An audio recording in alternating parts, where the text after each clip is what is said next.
Welcome back to my channel. Today I'm going to show you a biographical, comedy and drama movie from 2011, called The Intouchables.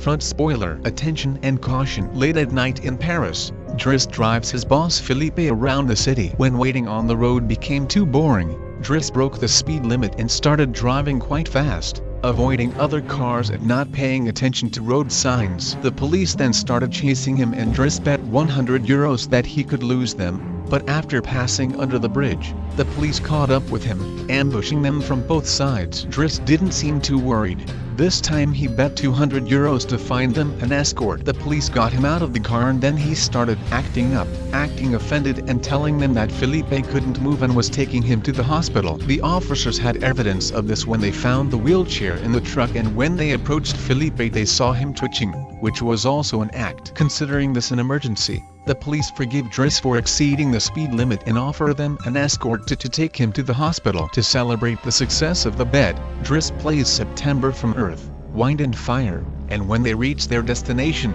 he shares a cigarette with Felipe just as the police leave. Driss promised that he would take care of them and send them away just before the hospital staff found them. This friendship started a few months ago. Felipe and his assistant Magali hold interviews to find him a new guardian, but it doesn't go very well, because all the candidates have very standard or clumsy answers for their interview questions. But they were caught off guard when Driss burst in, ignoring the fact that it wasn't his turn yet, because he just wanted to sign papers saying they wouldn't hire him so he can receive unemployment benefits. He is blunt and a bit rude, even flirting with Magali, but Felipe finds him interesting and asks him to come back the next day to get the papers signed. Driss returns home to a modest neighborhood and tries to take a shower while all his younger brothers and sisters bother him, but he only makes it in time thanks to his older sister Mina, who is a bit older than the others and more responsible. While waiting for his mother to arrive, he looked out the window and noticed his brother Adama getting out of a suspicious car. When the boy entered the apartment, he only said that he was at school and left after reaching for his bag,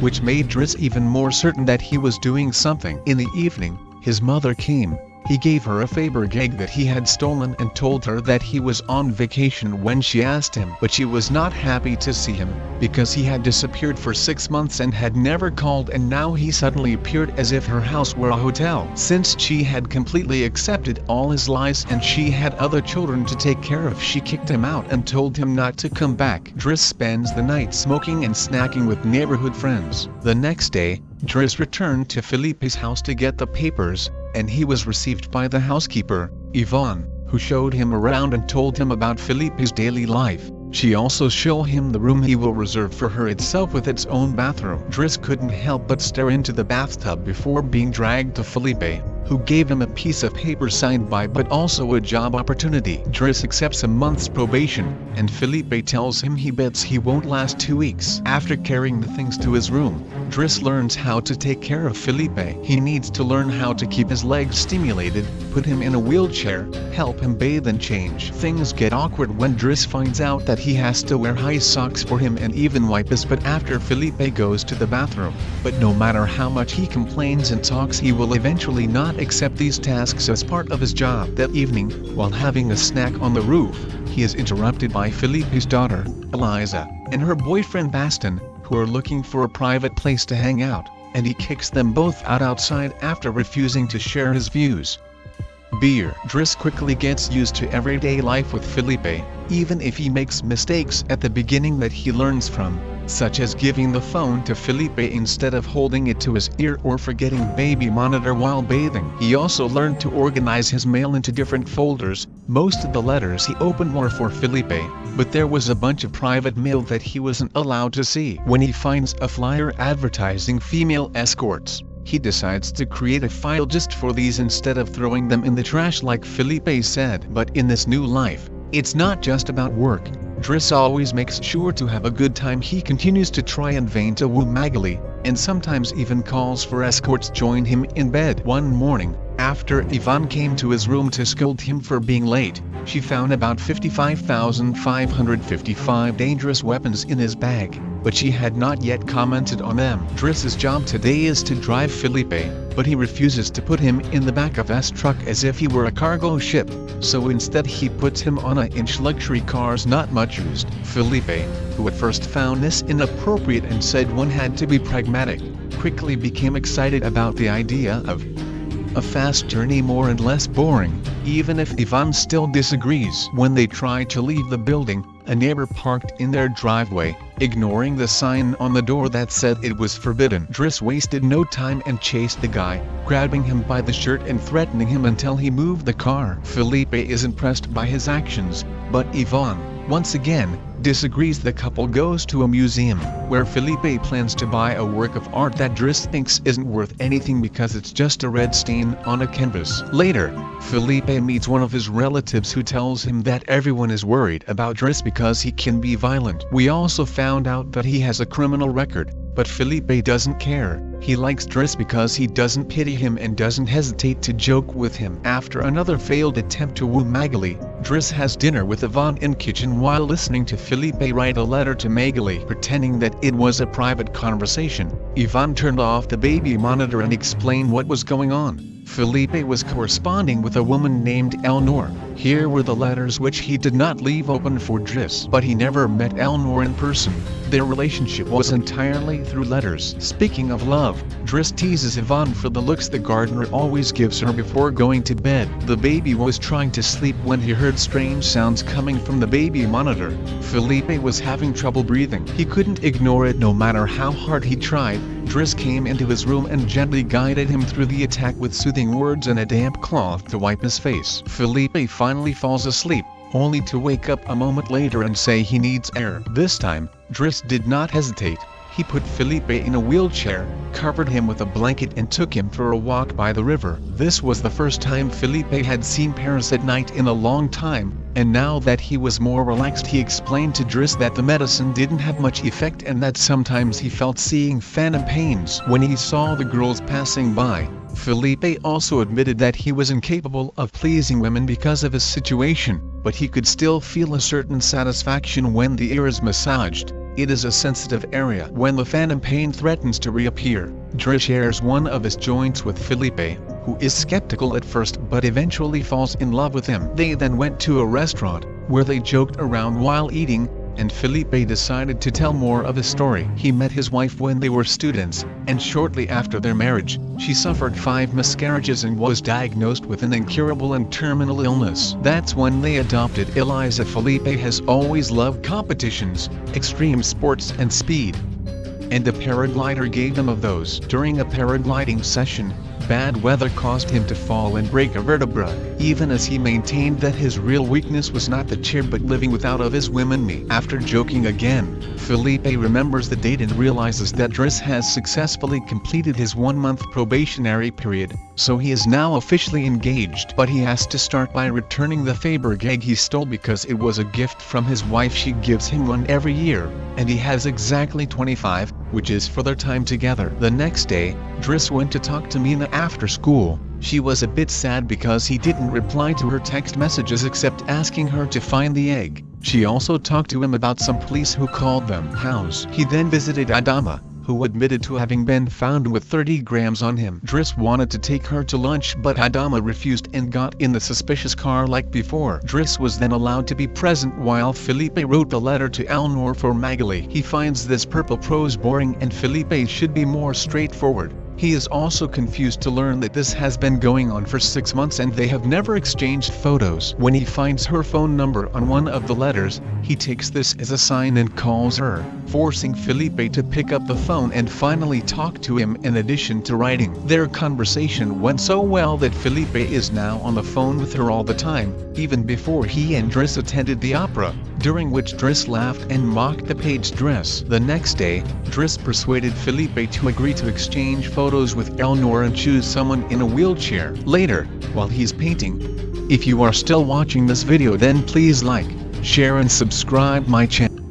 Eliza bursts into his room to ask for cigarettes and mocks him for trying to be artistic. Angered, he throws her out before going to see Felipe, who is now demanding that Yvonne change the photo chosen for one of us even though he is not a quadriplegic. She hides the photo in her escort profile just before Driss intervenes, complaining about Eliza and telling Felipe he needs to discipline her, which Yvonne agrees with. Felipe agrees to talk to him, but he is especially surprised when Driss reveals that he is drawing. As the days continue to pass, the friendship between Felipe and Driss continues to grow. Driss takes the boy out on the snow and takes him with him when he goes out jogging. Felipe gives him his first outfit and scolds his daughter while Driss listens to him through the baby monitor. When Driss completes his first costume painting, which he gives to Magali, who slaps him when he tries to kiss her. However, Felipe liked the painting and promised that he would try to sell it. The two had a great time together, enjoying things like getting a faster car,